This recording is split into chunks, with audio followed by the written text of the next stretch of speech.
It's not coming, it's here. We need to stop talking about authoritarianism in the future tense and start confronting it as a present reality in the United States. For years, political analysts, historians, and citizens warned that democratic norms in America were eroding. We debated the warning signs, we compared historical precedents, and argued endlessly about whether authoritarianism could actually happen here. That debate is over. The question has been answered by events themselves. In 2026, the federal government arrested journalists in the United States of America. Don Lemon and other members of the press were taken into custody by the state. Listen to that carefully. This is not a thought experiment. This is not speculation about where things might lead. This is the reality we are living in right now. Democracies protect a free press because accountability depends on it. Authoritarian regimes arrest journalists to silence scrutiny and control narratives. When that line is crossed, the nature of the country changes. Once the press is treated as an enemy of the state, the guardrails are gone. These arrests did not happen in isolation. They're the logical endpoint of a pattern that has been accelerating for weeks, months, years. A pattern in which power is exercised more openly, more aggressively, and with fewer and fewer constraints. What makes this moment different is not just the action itself, but the normalization of it. And at the same time, immigration and customs enforcement operations in Minneapolis reveal how quickly the rule of law can be replaced by arbitrary authority.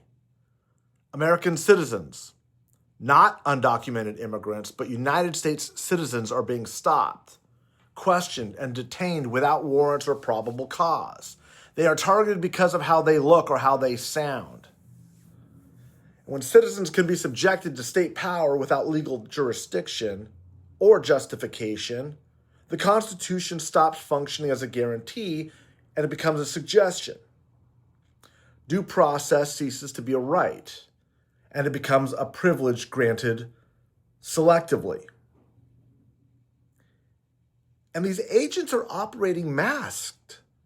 Masked law enforcement agents have no place in a free society. Accountability requires identification. Power must be visible to be legitimate. When agents of the state hide their faces while exercising government authority, they're not protecting public safety. They're protecting themselves from consequences. History is unambiguous on this point. Masked enforcers are not the guardians of democracy. They are the tools of authoritarian movements, operating with anonymity so that force can be applied without responsibility. This is not immigration enforcement as it has traditionally existed. This is the weaponization of federal law enforcement to create fear in communities deemed politically expendable. And when entire groups are made to feel vulnerable and watched, compliance replaces consent. And then there's this spectacle unfolding in Georgia. The director of national intelligence personally overseeing ballot counting and history records in Fulton County should alarm absolutely every American, regardless of party affiliation. The individual entrusted with the nation's most sensitive intelligence and surveillance capabilities is now directly involved in the administration of an election in a swing state. This is not election security. This is election intimidation. When intelligence officials oversee vote counting, the message is unmistakable. We are watching. We know who you are, and we will remember. That is not how democratic elections function.